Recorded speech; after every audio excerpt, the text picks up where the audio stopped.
Édifiez-vous davantage avec ces différentes thématiques scrutées par le révérend pasteur Zacharie Kabengele.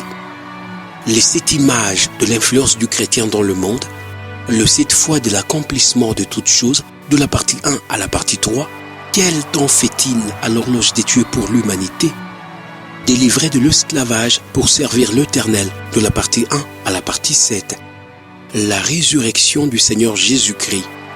Les événements eschatologiques, de la partie 1 à la partie 10. Ce qui entre en toi détermine ce qui est en toi. La double portion, de la partie 1 à la partie 5. Retrouvez-nous également sur toutes les plateformes de réseaux sociaux. Zacharie Kabengele, Nouvelle Cité de David. YouTube, Zacharie Kabengele à Bible ouverte. Que notre Dieu vous soit encore favorable ce matin. Mungu wetu awe mwema kwenu tena asubuhi ya leo. Qu'il vous fasse encore grâce ce matin. Amijalie tena neema asubuhi ya leo. Qu'il vous fasse encore grâce. Amijalie neema. Et que à la sortie de ce culte, Na wakati utapotoka muibada hapa, vous receviez de lui ce que vous attendez de lui. upokee tokea yeye kenye unatumainia kwake. Parce que ce matin encore nous croyons Kwa sababu asubuhi ya leo tunaamini tena à la parole qui déclare neno inayotangaza que dans sa présence, ya kwamba mbele yake yeye il y a de la joie. kuna furaha, Il y a aussi de la bénédiction. vile vile kuna baraka. C'est ce que la Bible dit. Ni ile Biblia inaongea. Et nous sommes dans son sanctuaire. Na sisi tunapatikana ndani ya nyumba yake, Le lieu par excellence de sa présence. mahali yenye kustahili penye yeye anapatikana. C'est pourquoi que chacun de nous s'attend Jo kwa sababu kila mtu atumainie à recevoir quelque chose kupokea kitu fulani de plus kia zaidi de la part de notre Dieu. kia kutokea kwa Mungu wetu Au nom de Jésus-Christ. katika jina la Yesu Que Kristo. Dieu soit loué, que Dieu soit béni. Mungu asifiwe na abarikiwe. Nous continuons à parler sur l'exercice des dons. Tunaendelea na kuongea kwa sababu kuhusu kalasisi au kutumikisha mazawadi, Des talents. matalanta, L'exercice kutumikisha des habiletés, des aptitudes. mauwezaji na nguvu Mungu anatupatia. Amen. Amina. Alors, sans plus tarder, nous voulons relire encore nos 2 paraboles. Bila kugawia tutasomlula tena fumbo yetu mawili. Nous ne nous fatiguerons jamais de lire la parole de Dieu. Kamwe sisi hatutachoka kusoma neno la Mungu. Matthieu chapitre 25, Mathayo sura yake 25, 14 à 30. 14 hadi 13.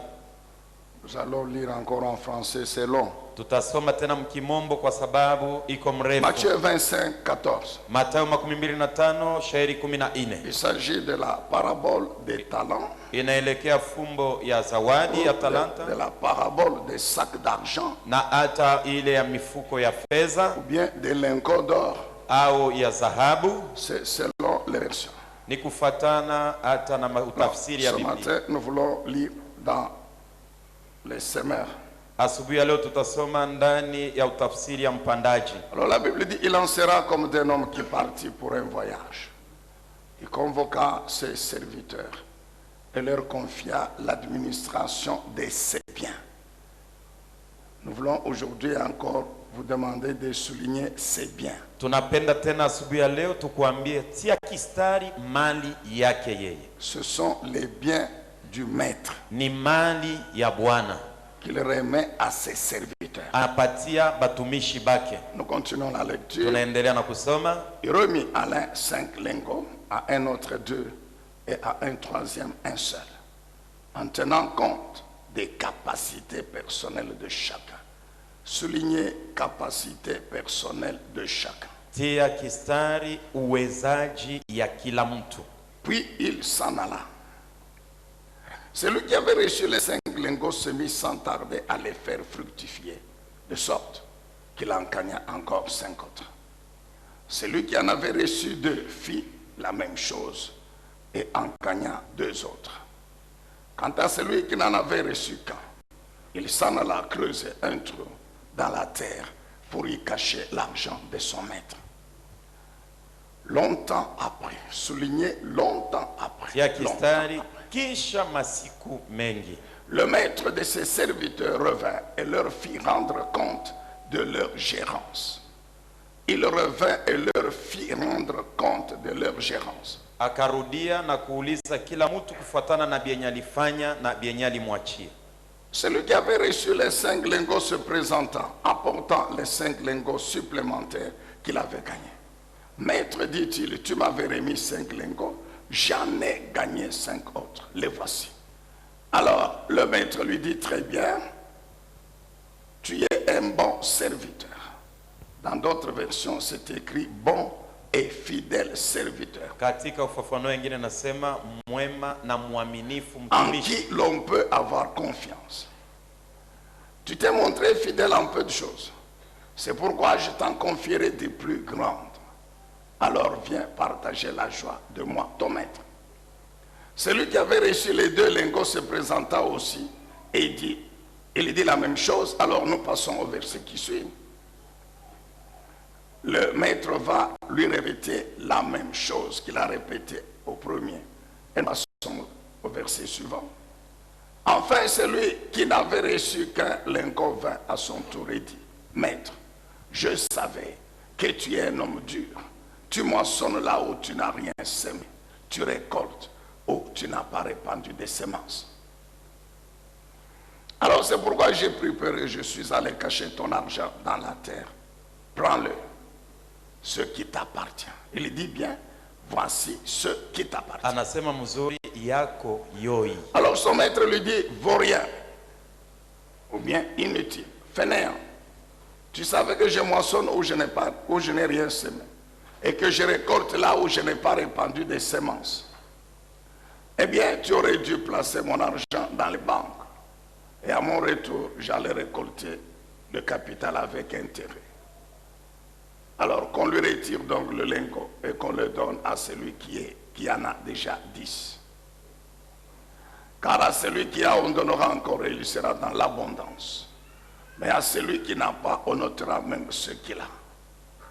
Quant à ce vaurien, jetez-le dans les ténèbres du dehors où il y aura des pleurs et d'amers regrets. Amen. Amina. Nous passons à Luc 19. Tunaenda katika kitabu ya Luka 19. Luc 19. Luka 19 À partir de 11. tokea mstari wake wa 11. Alors nous vous recommandons vraiment de lire ce texte. Tunamiomba basi mtasoma kitabu kyote. La Bible dit, comme la foule écoutait ces paroles, Jésus continua en racontant une parabole. En effet, il se rapprochait de Jérusalem et l'on s'imaginait que le royaume de Dieu allait se manifester immédiatement. Voici donc ce qu'il leur dit. Un homme de famille noble était sur le point de partir pour un pays lointain afin d'y être officiellement nommé roi, avant de revenir ensuite dans ses états. Il convoqua 10 de ses serviteurs et leur remit à chacun une pièce d'or.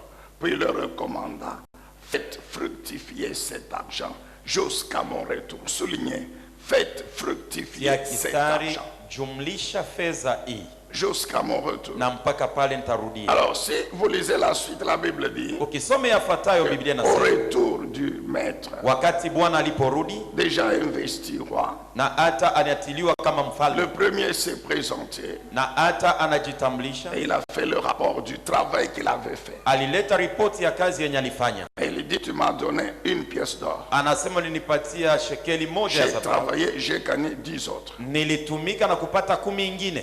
Le deuxième se présente. Na wa pili anafika, Tu m'as donné une pièce d'or. ulinipatia dhahabu moja, J'ai travaillé, j'en ai gagné 5 autres. nilitumika na kupata ingine 5. Toujours le troisième, Mpaka watatu ule il se présente. anakuja Et naye il réagit de la même manière na anajibu sawa sawa que dans la parabole na ndani mpaka de vile d'argent. ndani que ya nous avons lu fungo dans ya Matthieu furusi ya 25. pesa yenyewe tulisoma katika Mathayo 25. Et le Seigneur Jésus va lui dire la Na même chose. Bwana Yesu akamwambia sawa Va sawa, prononcer la même sentence sur lui. Ou le maître, mais ici nous sommes encore au niveau du maître. alitamka Bwana apizo moja moja. Le maître va lui répéter la même sentence. Bwana akamwambia apizo moja moja. Amen, bien-aimé dans le Seigneur. Amina. Je disais ceci au cours de notre émission à Bible ouverte cette semaine, Nilikuwa nasema hivi mwemisheni yetu wa Bible ouverte juma hii, que de ces deux paraboles, ya kwamba tokea hii mafumbo mbili, de ces deux paraboles, tokea hii mafumbo mbili on peut tirer deux principes fondamentaux, tunaweza kupata kanuni mawili ya msingi, deux importants principes. kanuni ya muhimu mbili. Bien sûr, que nous connaissons, Ni kweli yenye tunajua, mais souvent, lakini kila mara à cause du manque de sagesse kwa sababu ya kukosa hekima et d'humilité, na unyenyekevu, on n'en tient pas compte. sisi atukebe ange, L'homme ne tient point compte de cela. mtu akebe ange kwa ile. L'homme décide délibérément de vivre devant Dieu, ignorant ses principes. Mtu anabeba mpango, anaishi mbele ya Mungu katika ujinga bila kujua ile kanuni. Le premier, il est celui-ci, Ya kwanza ni hii, c'est que sur la terre, ni kusema pa dunia en tant qu'homme, sisi wanadamu nous ne sommes que des gestionnaires. tuko tu viongozi, Nous ne sommes que des gérants. tunakuwa tu tunatumikia vitu vya mtu mwingine. Avant de continuer, Mbele ya que kuendelea, chacun de nous le déclare. Mon frère, kila mtu atangaze, ndugu yangu, sur la terre. ya kwamba pa dunia, Répétez, sur la terre. sur la terre, Sur cette terre ici, sur cette terre ici, je ne suis qu'un gérant, je ne suis qu'un gérant, un simple gestionnaire, un simple gestionnaire, appelé à rendre compte appelé à rendre compte le jour venu, le jour venu, quand le maître reviendra. quand le maître reviendra. Amen, bien-aimé. Amina.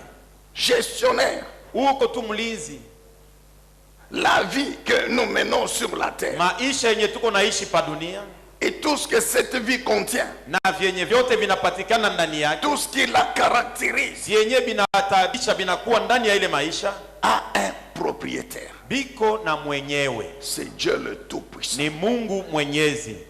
Et pourquoi Dieu, il est le propriétaire? Kwa sababu gani Mungu njo mwenye vitu vyote? Parce que Dieu est le créateur. Kwa sababu ni yeye Mungu ndiye muumbaji. Dieu est le créateur. Mungu ni muumbaji Et il décide na anabeba de mpango faire de notre vie ce qu'il veut, ya kufanya na maisha yetu kenye yeye anataka, comme il veut et quand il veut. vile anataka na wakati ile anataka. Ce qui fait que Ni ile inasema même si nous prions comment, hata kama tunaomba, je, vous prenez la Bible unabeba Biblia de la Genèse à l'Apocalypse tokea kitabu ya Mwanzo en mpaka train de proclamer Uko na tous les tangaza. versets où Dieu lui-même dit que je vais te guérir. mashairi yote kwenye Mungu anatangaza Et nitakuponya, dire à Dieu, telle personne a prié, tu l'as guéri. na Telle kuambia personne Mungu a fait mtu ça, fulani tu l'as guéri. alikuombaka, Telle ulikuponyeshaka, personne, mtu tu l'as- fulani alifanya hivyo, Très bien. ulimtendeaka mzuri, Vous terminez. unamaliza.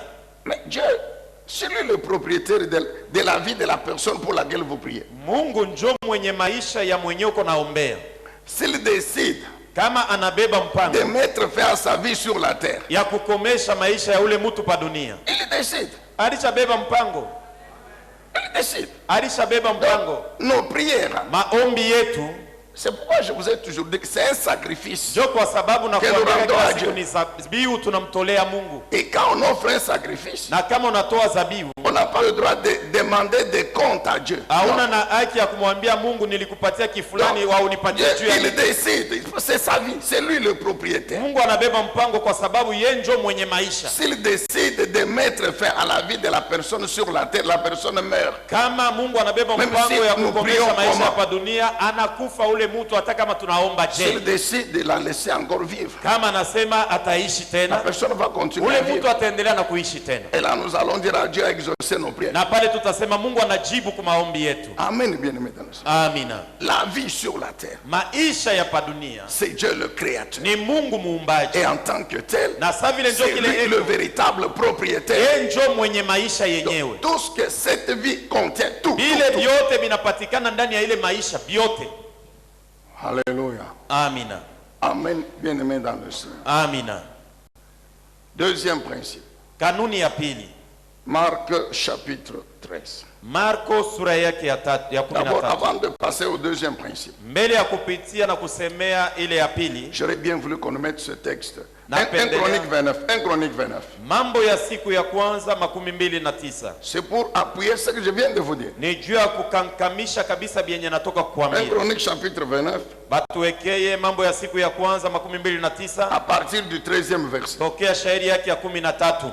Peuple de Dieu, Batoto ba Mungu, écoutez attentivement ce que ce roi déclare. sikilizeni kwa utaratibu kenye huyu mfalme anatangaza. C'est David Ni Daudi, qui était un roi puissant, alikuwa mfalme wa uwezo, un prophète alikuwa nabii en même temps.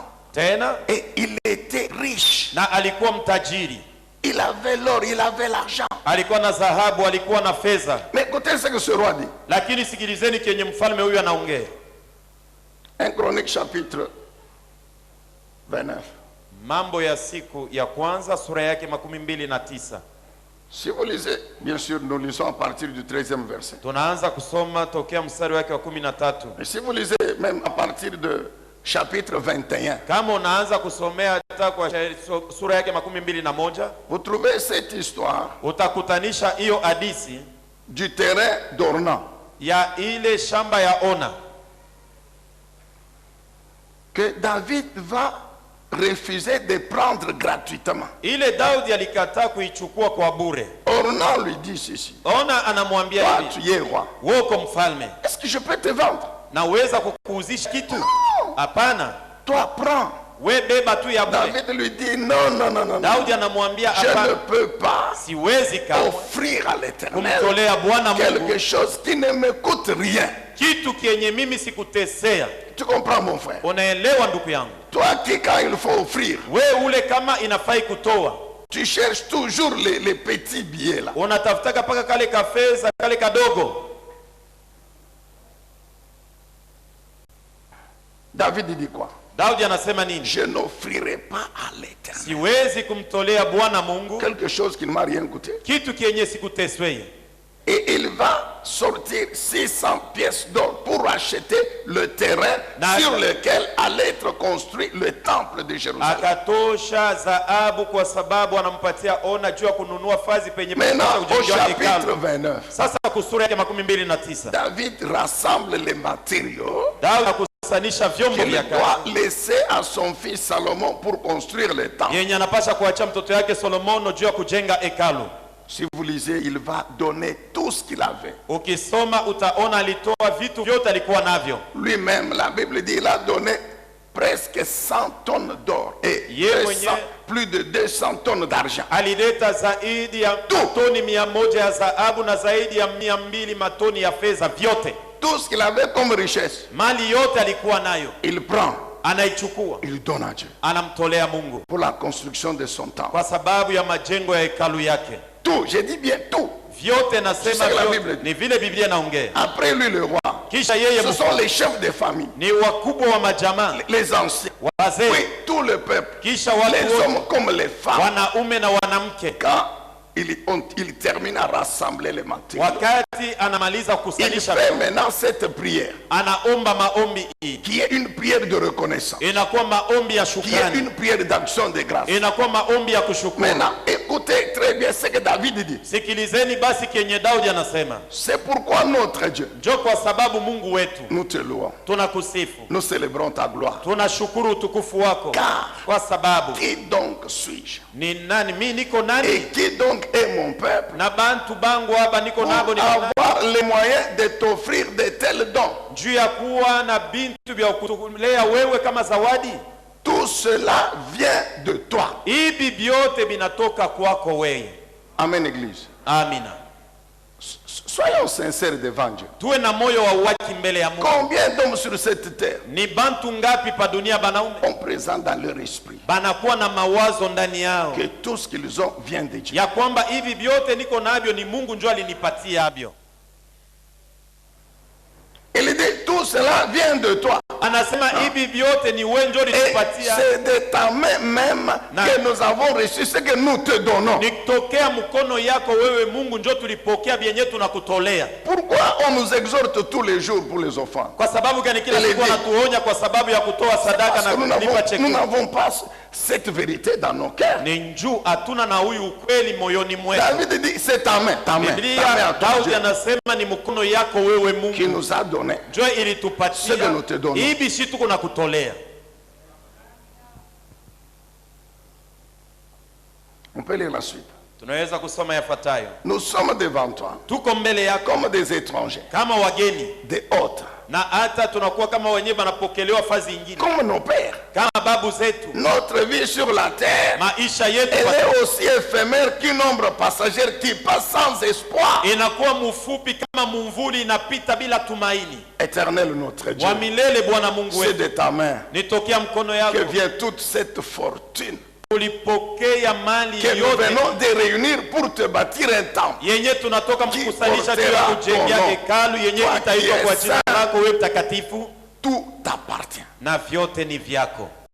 Je te rappelle, Na kukumbusha l'homme qui a dit ça, huyu mtu alisema hivi, c'est le plus grand roi David. njo mfalme mkubwa Daudi. Deuxième principe, Kanuni ya pili c'est l'exhortation à la vigilance. ni kuonya kwa sababu ya kuwa macho wazi. Et là, c'est le Seigneur Jésus-Christ lui-même qui nous exhorte. Hapa ni Bwana Yesu Kristo mwenyewe anatuonya,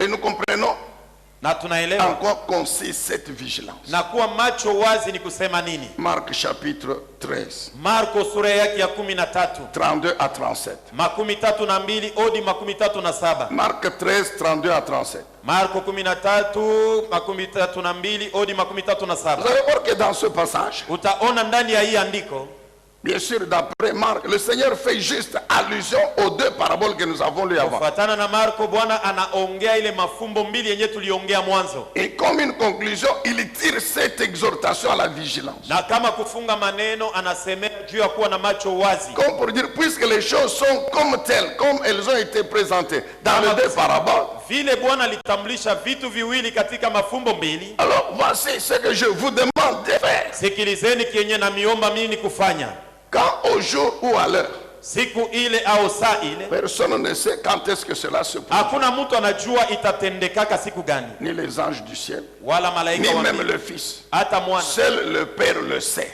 peke yake. Baba njo anajua. Soyez donc vigilants. Muwe basi macho wazi, Soyez vigilants. muwe macho wazi, Restez sur vos gardes. na hata mubakie Parce huko na que vous ne ngalilisha, savez pas quand est-ce que le moment kwa viendra. sababu amujue wakati itakuwa sakani. Le moment qui vient là, Wakati yenye itakuja c'est le retour du Seigneur, ni kurudia kwa Bwana, sa seconde venue. kurudia kwake kwa pili. Alors le Seigneur ajoute, Na Bwana anaongeza, les choses se passeront vitu vitapitikana comme lorsqu'un homme quitte sa maison pour un long voyage kama saa mtu anatoka anaacha nyumba yake juu ya et kwenda en laisse safari, la responsabilité à ses na serviteurs anaachia madaraka en watumishi confiant wake, à chacun sa tâche. Vous na comprenez? anapatia kila mtu kazi yake.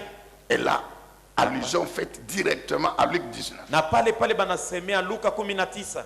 Nous continuons. Tunaendelea. Jésus dit quoi? Yesu anasema nini? Le verset qui suit. Shairi yafuatayo, Tenez-vous donc aussi en éveil, na hata mubakie macho wazi, car vous ne savez pas quand le maître de la maison doit revenir. kwa sababu haujue ni wakati gani bwana wa nyumba Il atarudi. viendra tard, Atakuja saa il ile, viendra à minuit, atakuja katikati il ya usiku, viendra au chant du coq, atakuwa il asubuhi, viendra le matin. atakuja asubuhi mapema. Vous ne savez pas. Haujue kitu. Alors que le maître Sasa ne Bwana vous trouve pas en train de dormir, asikukute uko nalala usingizi, car il reviendra à l'improviste. kwa sababu atarudia wakati ile wao ujue. Ce que j'ai dit là, Kenye niko nasema je vous le dis à vous tous. na miambia nini ote, Tenez-vous en éveil. mubakie macho wazi. Qui dit? Ni nani eko nasema? Le Seigneur Jésus. Bwana Yesu Kristo. Il dit à qui? Eko naambia Il nani? dit à toi, Eko nakuambia wewe ma soeur. dada yangu. Il dit à toi Eko nakuambia Mon wewe frère. ndugu yangu, de faire quoi? ufanye nini? D'éveiller, Usilale d'être usingizi, vigilant. na hata ubakie uko Est-ce qu'on naangalilisha. peut acclamer le Seigneur? Tumpikie Bwana makofi. Bien-aimé peuple de Dieu, Wapendwa taifa ya Mungu, dans ces paraboles, ndani ya fumbo hii nous le répétons encore ce matin, tunasema tena asubuhi ya leo, Kia kwanza, le maître, Bwana c'est Jésus-Christ. ni Yesu Kristo. Le maître dont Jésus parle, c'est lui-même. Bwana mwenye Yesu Kristo anaongea njoo ye mwenye. Le long voyage dont il parle, Safari mrefu yenye anaongea c'est le temps qui sépare sa première venue et la deuxième. ni wakati natenga kuja kwake kwa kwanza na ujio wake wa pili. Les serviteurs, Batumishi c'est nous les chrétiens. njoo shiba Kristo. Les serviteurs dont il est question, Batumishi benye ye anaongea dans la première parabole, katika fumbo ya kwanza ils sont 3. beko batatu, Dans la deuxième parabole, mufumbo ya pili bien sûr, c'est à 10 na hata ni bakumi que le maître a remis les pièces d'or. ule Bwana alipatia ile mafurusi ya dhahabu. Mais quand il faut rendre compte, la Bible parle de 3. Lakini wakati ya kuleta ripoti Biblia inaongea kuhusu watatu tu. J'ai dit en semaine, Nilisema kadiri ya Juma les 10 ont été regroupés en 3 wakumi catégories. walikusanisha katika makundi tatu. Amen, bien-aimé dans le Seigneur. Amina. Maintenant, les biens représentent quoi? Sasa mali inamaanisha nini? Je vous ai dit de souligner, c'est bien. Nilimeambia tia kisari pale panaandikiwa mali yake. Donc, si nous acceptons, et c'est ça la vérité, Kama tunaitikia na njoo vile biko que le maître c'est Jésus-Christ, ya kwamba Bwana ni Yesu Kristo, que les serviteurs c'est nous les chrétiens. batumishi njoo shiba Kristo, Et la Bible dit, c'est bien. na Biblia inasema mali yake Les yeye. biens de qui? Mali ya nani? Du Seigneur Jésus-Christ. Ya Bwana Yesu Kristo. Qu'il a remis à qui? Alipatia nani? À ses serviteurs que nous sommes, les chrétiens. Alipatia batumishi bake sisi wa Kristo. Alors les biens représentent quoi? Sasa mali inamaanisha nini? Les biens représentent cette vie dont je vous ai parlé dans le premier principe. Mali inamaanisha uzima yenyewe niliongea na wewe mkanuni ya kwanza. C'est-à-dire quoi? Ni kusema nini? Notre vie sur la terre. Maisha yetu ya padunia. Avec tout ce qu'elle contient. Na biote bienye binapatikana ndani Avec yake. tout ce qui la caractérise. Na bienye binaonesha ile maisha. Avec ce que nous sommes Na kile tuko et que nous avons. na bienye tuko navyo. Dans lesquels il y a les dons. Ndani yake mna Il y a mazawadi, les temps. mnakuwa Il y talanta, a les habiletés, les compétences. mnakuwa uwezaji na namna ya kufanya kazi, Il y a l'argent. kuna fedha, Il y a les biens matériels. kuna vitu vya kuishi navyo, Il y a le temps. kuna wakati. Le temps que nous passons sur la terre pour vivre. Wakati yenyewe tunapitisha pa dunia kwa sababu ya sisi kuishi. Le temps que nous passons pour mener cette vie sur la terre. Wakati yenyewe tunachukua juu ya kuishi maisha pa dunia. Bien-aimé, tu peux ajouter tout ce que tu as sur la terre que je ne Pema unaweza kuongeza vyote unakuwa navyo pa dunia vyenye Si tu veux sikutaji. acheter la femme, ajoute la femme. Kama unaweza kuongeza Si tu kwa na veux bibi yako ajouter le kuongeza. mari, ajoute Kama le unaweza mari. kuongeza kwa Si bwana tu yako veux kuongeza. ajouter ton père, ta Kama mère, unaweza tout ça, kuongeza kwa na ajoute baba tout yako ça, mzazi na mama ajoute. yako mzazi, bile vyote viongeze. Ajoute tout Ongeza vyote et retiens na ujue que tout cela, c'est ça les biens dont il est question dans la parabole. ya kwamba njoo mali yote ile inasemwa ndani ya Et fungu. Jésus dit quoi? Na Yesu anasema Le nini? maître, Bwana en partant en voyage, wakati anaenda il a msafara pris ses biens, il a donné ses biens à lui. À lui. alibeba Il a donné à mali ses vitu vyake serviteurs. anapatia batumishi bake. Donc la vie que nous menons sur la terre, nous C'est le la répétons maisha encore aujourd'hui. Tuko naishi pa dunia, tunasema tena leo, Le propriétaire, c'est Jésus-Christ. mwenyeyo ni Yesu Kristo. C'est lui le Dieu créateur. Yeye njo Mungu muumbaji. C'est pourquoi il a donné ces paraboles. Njo kwa sababu alileta hii Pour que l'homme comprenne que qu'il le veuille ou non, hivi mtu aelewe ya kwamba apende asipende, le jour arrive où il rendra compte siku itafikaka kwenye de la manière atatambaka dont il a géré les biens du namna ile propriétaire. alitumikishaka mali ya mwenye C'est-à-dire mali, de la manière dont il aura vécu la vie que Dieu lui a donnée sur la terre. ekisema namna ile ataishi maisha ile Mungu alimupatia pa dunia. Ok, ici vous ne dites pas Amen, hein? Sawa, mweba huku lwenu amseme amina, Sauf Jean-Claude. isipokuwa paka ndugu Jean-Claude Magaju. C'est difficile, vous savez, Ni kigumu, unajua, ça paraît simple.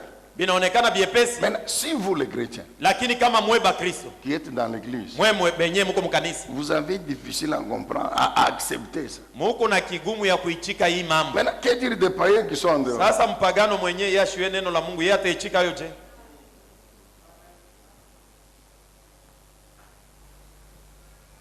Nous continuons pour terminer. Tunaendelea tu kumaliza.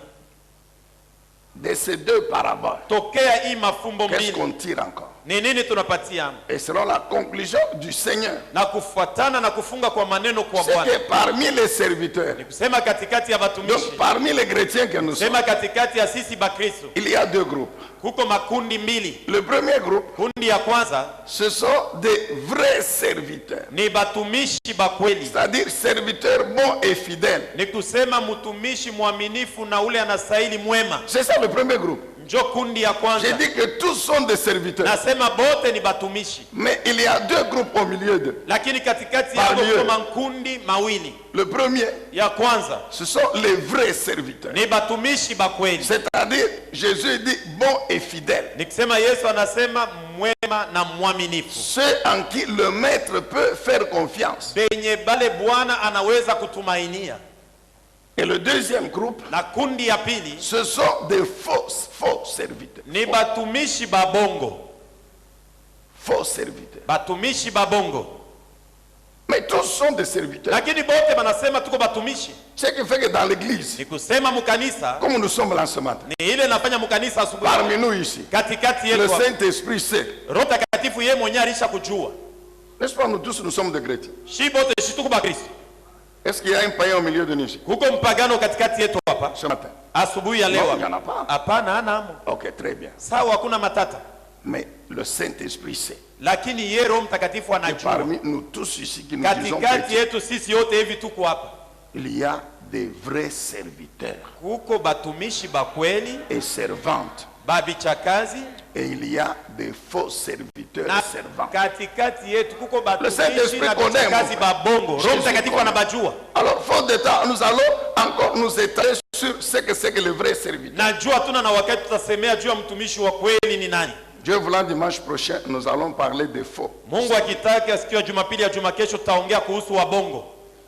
Qui sont les vrais serviteurs? Batumishi bakweli ni banani? Encore aujourd'hui, mon frère. Tena leo ndugu yangu, Ce sont ceux qui sont sages et humbles, ni benye hekima na banyenyekevu, qui reconnaissent la vérité banatambua ukweli et qui agissent en conséquence. na banatenda kufuatana na ile. C'est-à-dire encore qui reconnaissent que la vie qu'ils ont sur la terre Sema bo banatambua ya kwamba maisha beko nayo pa dunia appartient à Dieu, le véritable propriétaire, ni ya Mungu na yeye njo mwenye maisha, et que par conséquent, na saa vile njo vile biko toute cette vie, maisha yote avec tout ce qui la caractérise, na vyote vinakuwa ndani avec yake, tout ce qu'elle a, na vyote vinakuwa ndani yake, appartient au propriétaire qui est Dieu.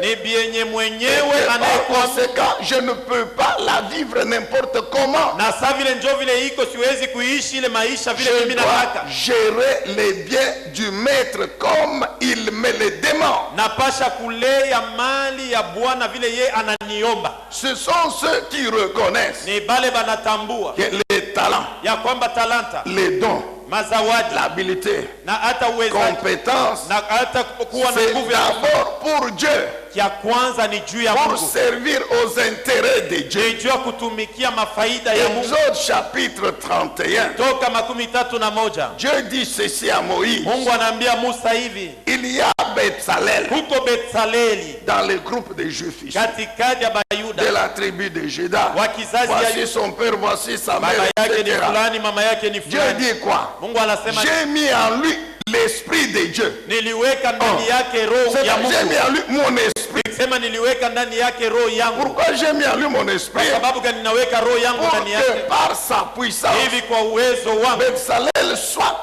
en mesure, Betsaleli awe na uwezaji, soit capable awe na uwezaji de prendre le modèle ici ya kuchukua hii de kifuatulio l'architecture du tabernacle hata namna ya que hema je t'ai révélé yenye et nilikufunulia de les traduire na hata kuijenga vile iko, en construisant le tabernacle kujenga hema par mon esprit. kupitia roho Il yangu. est capable de faire des inventions, Ana uwezaji ya kutunga vitu, c'est-à-dire de prendre l'or, l'argent, les bronzes, tout ça, il met ensemble, il fabrique ce que je t'ai demandé dans le tabernacle. kutunga kenye nilikuomba juu ya kutunga ndani ya hema. Et il lui dit quoi? Na anasema nini? Il y a Oliab Kuko Oliabu que je lui ai donné na nilimpatia comme assistant. kama msaidizi, Et puis il y a les artisans. na kuna kwa benye batafanya kazi ya Ça kuchonga. veut dire quoi? Nikisema nini? Le chef de chantier, Mkubwa wa kazi c'est Betsalel. ni Betsaleli.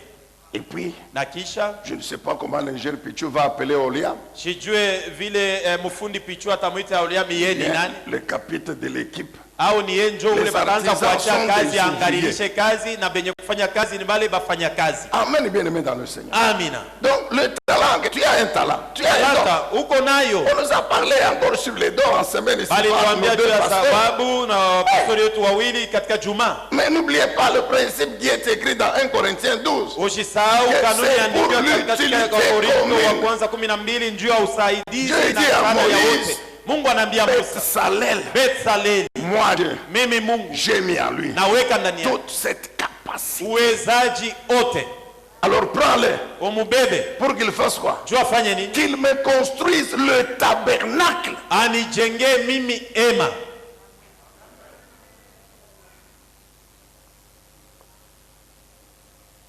Dieu ne dit pas à Moïse, Mungu ambie Musa, appelle Betsalel, ita Betsaleli qu'il construise 100 étages à Jérusalem. Non. ajenge gorofa 100 ku Yerusalemu. Hapana. Ça, bien sûr, je ne sais pas si c'était venu après. Mais Na pour sijui le kama moment, bilifika, pour lakini le moment, leo hapa tuko nasema cette intelligence que je lui ai akili ile mimi donnée, c'est donc nampatia ces talents, zawadi, c'est talanta na pour moi uwezaji d'abord. ni juu C'est yangu pour me mimi, construire ni juu le ya tabernacle. kunijengea hema. Combien de chrétiens utilisent les talents, les dons que Dieu a leur donné pour l'église? Bakristo ngapi banatumikishaka talanta zawadi juu ya kumtumikia Mungu? Combien? Bangapi? Dieu ne nous interdit pas de les utiliser à l'extérieur, Mungu dans notre atukataze vie tushitumikishe professionnelle, nje mu dans makazi le yetu ya travail, mikono, dans les affaires. mu biashara. Écoute, Sikia, Dieu ne nous interdit pas, Mungu atukataze parce que Dieu sait que kwa sababu Mungu anajua le fruit du travail tunda ya kazi que tu auras accompli yenye wewe utatimiza avec le don, na zawadi avec le na talent, talanta. Dieu a sa part dans ce Mungu fruit-là, eko na dans yake mwile l'argent que tu matukio vas mwile gagner, frango utapata dans les biens matériels que vitu tu vya vas kuishi gagner. navyo utapata. Dieu sait que j'ai ma Mungu part, anajua niko na sehemu parce yangu que kule le kwa sababu talent, la talanta vie, le talent, na uzima na c'est moi hata qui le lui ai talanta hiyo donné. nilimupatia. Donc par conséquent, il doit comprendre Sasa vile ndio vile biko yeye que anapaswa l'argent qu'il gagne avec la vie que moi je lui ai pesa donnée, anayepokea avec na le uzima talent, nilimpatia avec na ma grâce talanta dessus, na c'est neema d'abord ya moi kupokea kwanza ni mimi, qui dois en bénéficier. anapaswa kufaidi. Si je dis donne-moi tout, donne-moi Kama tout. anasema unipatie vyote, unipatie hivyo. Tu es gérant dans un magasin. Woko mlinzi muduga, Le patron arrive. mwenye duga yake anafika, Il dit faites-moi le compte. anasema unipatie hesabu yote, Tout ce que tu as en caisse, j'ai besoin de ça. fedha yote vyenye ulishauzisha, fedha uko nayo unipatie hiyo. Toi tu dis non, non. Wewe unasema hapana. Comment nous sommes encore au milieu du mois? Namna gani Toi, jo tu tungaliki viens- katikati ya mwezi, unataka kubeba franga yote leo. mes chefs hier, mon téléphone était ouvert. Na sasa jana Tu simu aurais yangu pu ilikuwa me wazi, sonner pour que tulipasha je mbele me kuniita prépare. jana uniambie kama utakuya au hapana. C'est comme ça que nous répondons au patron. Ndio vile tunajibiaga mwenye bintu. Non, non, patron, il faut comprendre. Donne-moi du Hapana temps. pastor, J'ai besoin d'une semaine. mkubwa hapana leo, hautabeba leo, niachie kwanza juma moja. Si tu fais ça le lendemain, dehors. Kama unafanya vile paka pale anakutupa nje. Peut-être le même jour, non? Saa zingine paka pale uko unasemea pale anakutupa na nje. Mais quand Dieu nous demande de lui donner ce que nous Lakini kama avons, Mungu pourquoi nous résistons? anatuomba tumupatie biake, tunaanza kumwambia hapana, chunga kwanza.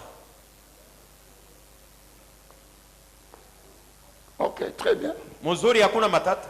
Ne dites pas amen, il n'y a pas de problème. Hapana, pa hii mambo shisemee po amina, haina mambo. Bien aimé, le temps, Mpendo wakati avant de dormir, mbele ya kulala quelle est la part de Dieu dans le temps là qui vous sépare du lit? unampatia kama nini Mungu mwakati yake mwile wakati na kutenganisha mbele ya wewe kwenda kulala pa kitanda. Quand nous nous réveillons, Pale utalamuka msubuhi. quelle est la part de Dieu dans le temps là qui précède le départ de la maison? Ni nini Mungu anapatia kama mwakati unatoka pa kitanda mbele ya wewe kutoka munyumba yako? Combien pense à Dieu Ni bangapi kama lalamuka anampikia hata Mungu asante? quand il se réveille? Pale tu analamuka macho yanafunguka. Mais beaucoup d'entre nous, Lakini ba mingi katikati yetu, ba mingi. des chrétiens, Ba Kristo, tuseme bantu bengine ba Kristo. avant de dormir, Mbele ya yeye kulala, Il fait le programme de la journée. Anasema kesho pale Aujourd'hui j'ai nitaamka gagné 6 autant, heures. demain je dois gagner autant. Tout ça, Hivi tout nipata là-bas. 100, Et kesho nafanya c'est- nifanye nguvu nipate bwingi fulani. Donc toute l'énergie mentale, c'est le programme de demain. Mawazo yake Mais yote ni quand kama il vile dort. yatafanya kesho. Quand il dort, Pale il analala. est en train de rêver, en train de conduire, il est en train de rêver, on est en train de lui voler l'argent, Na il est en train de mdogo rêver, on est en train de le chasser, et il se réveille au nom de Jésus, j'ai détruit Kisha l'esprit de nalamuka, vol. mina Non, navunja ile pepo ya kunichomona Dieu fedha. ne va Hapana. pas exaucer cette Mungu prière. hatajibu kuile C'est maombi le yako. fruit de tes pensées avant de dormir. Ni matukio Tu ya n'as mawazo pas yako mbele ya pensé à kulala Dieu. au kumkumbuke Mungu. Maintenant, quand il se réveille, Kama analamuka, c'est tout ce qui est dans sa tête. jo mawazo yake yeye. Il se rappelle que l'homme là doit me payer. Anakumbuka ule wandeni yangu mbele ya yeye kutoka 5 heures, mimi napaswa kushimama pa mlango yake. Et il m'a promis qu'aujourd'hui il doit le faire. Na Donc, quelles aliniambia sont kama les leo jo stratégies? atanilipa. Amen, bien-aimé dans le Seigneur. Amina. Le temps Wakati appartient à Dieu. ni ya Mungu.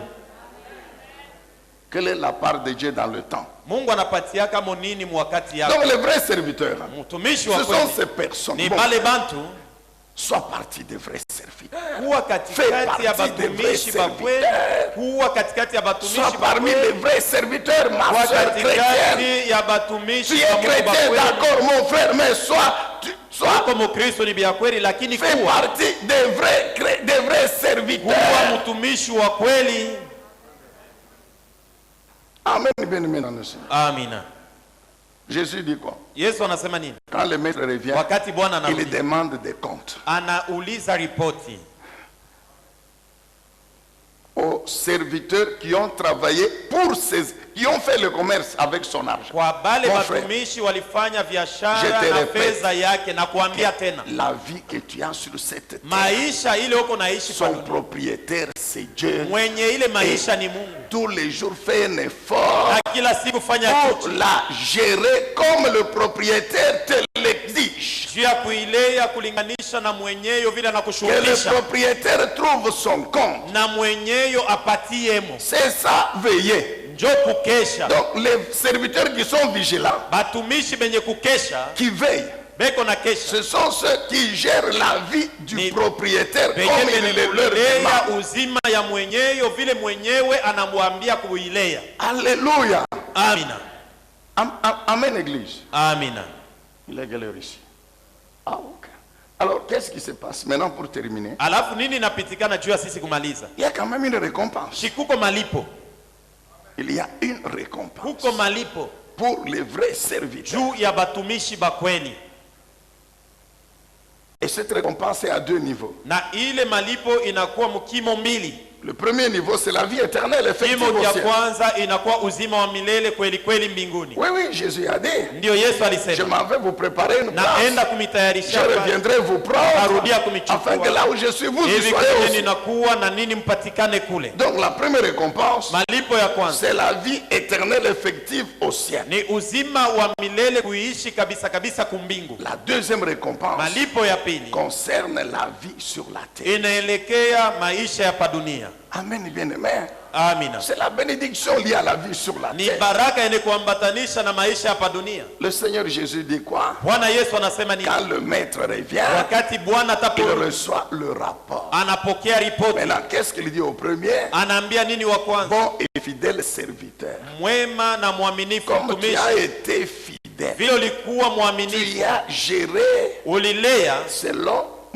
mes principes à moi, mali yangu kufuatana na kanuni en yangu, défendant mes intérêts. mkusemea mafaida yangu. Alors, comme tu as travaillé pour moi, Sasa vile ulinitumikia mimi, moi aussi, qu'est-ce que je fais? nami nitafanyaje? Je vais te récompenser. Takulipa. C'est pourquoi Jésus dit, Njo kwa sababu Yesu anasema, entre dans la joie de ton maître. ingia ndani ya furaha ya Bwana wako. Tu as été fidèle en peu de choses. Ulikuwa mwaminifu mubitu Je te kidogo, donnerai la gestion des plus grands. nitakupatia kiongozi, utakuwa mwongozi wa vitu Si vikubwa. tu es fidèle, Kama uko mwaminifu quand dans les dîmes de 1 franc, ndani de 10 francs, kulipa de chekumi 20 ya francs, de franga 50 moja, francs, franga de 100 mbili, tano, francs, 100, demain, kesho Dieu te rendra capable Mungu de atakuwezesha payer la dîme de 1000 francs, de 10 000 francs. utalipa chekumi ya franga 1000, 1010. Mais si pour payer 5 francs de dîme, tu réfléchis, Kama tafadhali kulipa refuses. chekumi ya franga 5 kwanza unafikiria sana. Dieu va te donner 100 000. Pourquoi? Mungu atakupatia 1,100 ya wewe kufanya nayo nini? C'est ce que Jésus dit. Ndio kile Yesu anasema. Comme tu as été fidèle Vile ulikuwa en mwaminifu peu de choses, vitu kidogo, je vais te donner la gestion des plus grands. nitakupatia utakuwa kiongozi wa C'est vitu pourquoi vikubwa. dans Luc, Jésus dit quoi? Kama unaenda Mluka, Yesu anasema nini? Reçois aussi le gouvernement des 10 villes. Na hata ukuwe kiongozi wa miji 10. Tu as produit 10 pièces d'argent pour moi. Ulipata mafranga 10 juu yangu, En retour, na mimi malipo je te donne la gestion des 10 villes. Ça, c'est toi. na C'est toi qui kupatia deviens unakuwa kiongozi wa mamiji 10. Ni wewe gouverneur des 10 villes. uko liwali wa majimbo wa mamiji 10. 1 Corinthiens chapitre 15, Wakorinto wa kwanza sura yake 15, le verset 59. shairi yake 59. Nous connaissons tous ce verset, non? Sisi sote tunajua ile shairi. 1 Corinthiens 15, 59. Wakorinto wa kwanza 15:59. Nous parlons de la récompense Tuko nasemea que kuhusu le malipo maître donne aux vrais serviteurs. ile Bwana analipa watumishi wa kweli. La Bible dit ici. Hapa Biblia nasema hivi. Donc, le Saint-Esprit, par Paul, nous exhorte Roho Mtakatifu anatuonya tena à être ferme et inébranlable dans notre foi tushikamane na et tushitimizike à ndani ya imani travailler sans na relâche. tutumike bila kuchoka.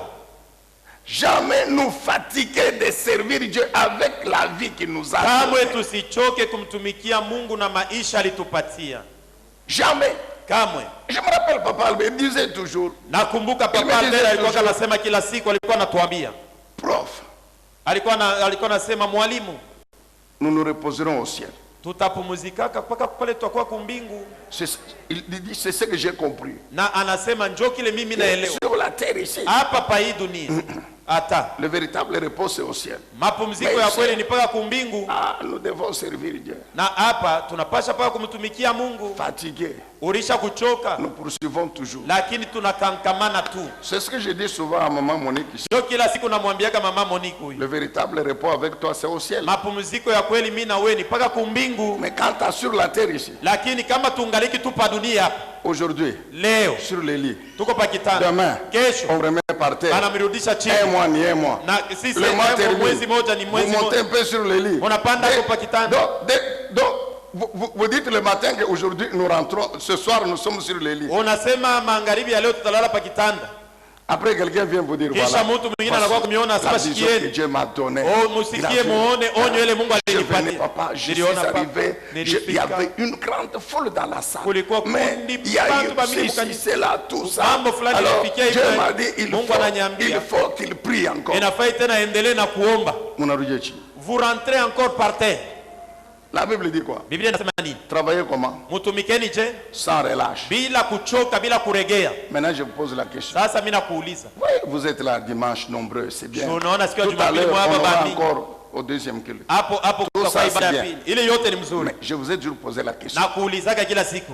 Pendant la semaine, Mujuma nous n'avons que 2 cultes le soir. tunakuwaga na maibada tu mbili magharibi. Donc, toi, au moment de ce culte-là, tu es toujours occupé au travail. We mwile maibada mbili unakalaka paka na kazi ya we kufanya. Non, je vous pose la question. Mimi nakuuliza sasa, we C'est entre nous. Nous sommes entre nous, non? ni shibenye tukushibenye.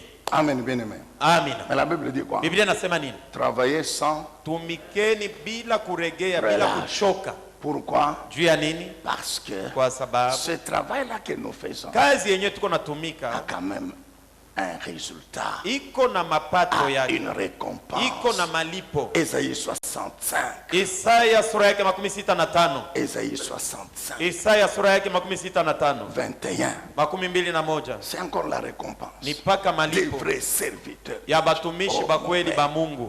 Ésaïe 61. Isaya 61 65 plutôt. 65. 65. La Bible dit quoi? Biblia nasema nini?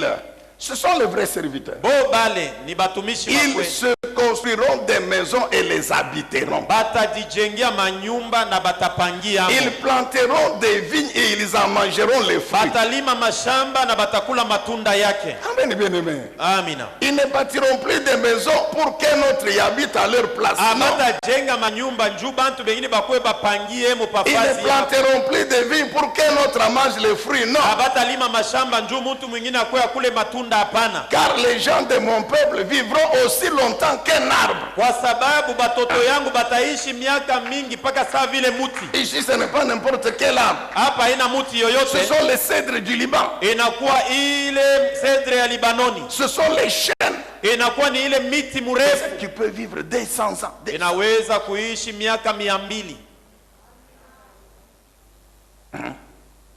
Mes élus jouiront du fruit de leur travail. Bateuliwa wangu batafaidia matunda ya kazi. Tu travailles. Unatumika. Tu payes les dîmes.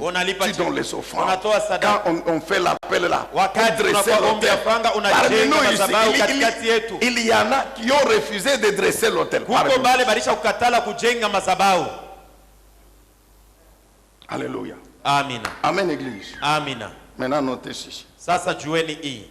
Que le rendement, ya kwamba mapato, nous l'avons dit la fois passée, tulisema masiku za nyuma, pour tous les vrais serviteurs, juu ya batumishi bote le rendement est toujours de 100%. Mapato yabo ni pusenti 100 kwa pusenti 100. C'est ça qui est bien avec notre Dieu. Jo kitu kizuri na Mungu wetu. Donc Dieu il est terrible. Mungu ni wa matata. Il sait que anajua kwamba à chacun de nous, kila mtu wetu il a donné alimpatia selon sa capacité. Kufatana na nguvu yake. Il sait que ce que nous avons, anajua kwamba benye tuko nabyo, c'est lui qui nous a donné. Yeye alitupatia. Donc il sait qu'à celui-ci, anajua kwamba je lui ai donné un capital de 1 million. Nilimpatia franga ya mwanzo ya milioni. Je lui ai donné 10 000. Alors je lui ai donné 100 000. Mwingine nilimpatia 100,000. Mungu anajua. Je lui ai donné la capacité de faire ça. Nilimpatia uwezo wa kufanya bifulani, ule mwingine atafanya bifulani. C'est ce que lui-même Dieu dit. Njoo kile yeye mwenyewe Mungu anasema. Na njoo kile alifanya. Mais quand il doit récompenser, sasa wakati anapasha kulipa, il ne fait pas il n'est pas partial. Ana wa uchakuzi. Non.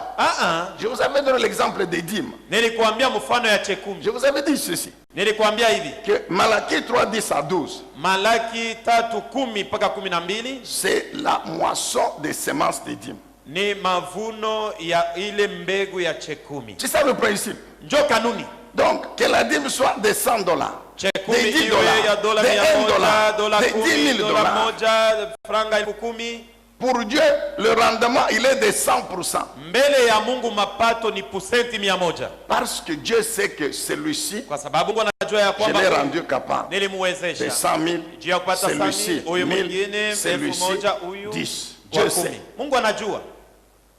Donc Dieu regarde notre fidélité. Mungu anaangalia uaminifu wetu. Comment nous gérons namna gani tunaongoza la vie qu'il nous a donnée, uzima alitupatia, avec ce qu'elle contient, na bienye binakuwa ndani avec yake, ce qui la caractérise, na bienye binakuwa binayonesha, na hivi juu ya le sisi principe de la récompense, kanuni ya le malipo, principe de la bénédiction kanuni ya baraka est le même. iko sawa sawa. Il est fondé sur une même base spirituelle, na msingi yake ni moja tu ya l'alliance de notre Dieu. inayokuwa agano ya Mungu wetu. Bon et fidèle serviteur, mtumishi mwema na mwaminifu, tu as été fidèle ulikuwa mwaminifu dans la gestion de peu de choses mkuongoza vitu que kidogo je t'ai donné. yenye nilikupatia. Alors je vais te donner la gestion des plus na grands. sasa nitakupatia utakuwa mkubwa wa vitu vikubwa. Maintenant, na sasa dans la joie ingia ndani ya furaha de ton maître que je suis. ya Bwana wako mimi. Ah ben on se tient debout. Tusimameni On mwema. acclame Jésus. Tupikie Nous Yesu acclamons la parole du Dieu Tupike Tout-Puissant. makofi juu ya neno Est-ce qu'il y a ya Mungu quelqu'un qui mwenyewe. peut acclamer le Seigneur? Na mtu anaweza kumpikia Est-ce qu'il y Bwana. a un vrai serviteur? Uko mtumishi wa kweli, Un vrai serviteur? mtumishi wa kweli, Un chrétien vrai serviteur Mkristo mtumishi wa kweli, qui acclame Jésus, ampikie makofi qui Yesu, acclame le Dieu Tout-Puissant. ampikie makofi Mungu Mwenyezi. Alléluia. Amina. Merci Dieu le Saint-Esprit. Nos yeux sont Asante fermés. Mungu, Roho Mtakatifu macho ya kufunga, Une simple prière. na hata sema maombi hii. Dieu le Saint-Esprit. Dieu le Saint-Esprit, Répétez, Dieu le Saint-Esprit. Dieu le Saint-Esprit, Merci encore pour ta parole. merci encore pour ta parole. Aide-moi ce matin. Aide-moi ce matin à me soumettre à cette parole. à me soumettre à cette parole. Donne-moi de la sagesse, Donne-moi de la sagesse, de l'humilité de l'humilité pour me soumettre à cette vérité, pour me soumettre à cette vérité, afin de demeurer vigilant, afin de demeurer vigilant, de continuer à veiller de continuer à veiller comme un bon gestionnaire, comme un bon gestionnaire, gestionnaire des biens gestionnaire de biens, de mon maître que tu es Seigneur. de mon maître que tu es Seigneur. Je te dis merci pour ta grâce, Je te dis merci pour ta grâce, car au bout du compte, car au bout du compte, il y a une récompense. il y a une récompense. Oui, il y a une récompense, Seigneur. Oui, il y a une récompense, Seigneur. Merci pour cette bénédiction, Merci pour cette bénédiction, telle que tu nous la révèles telle que tu nous la révèles dans Ésaïe 65 dans Ésaïe 65 et dans les autres parties de ton alliance. et dans les autres parties de ton alliance. Au nom puissant de Jésus. Au nom puissant de Jésus. Amen. Amina. Est-ce qu'on peut acclamer le Seigneur? Tumpigie makofi Bwana.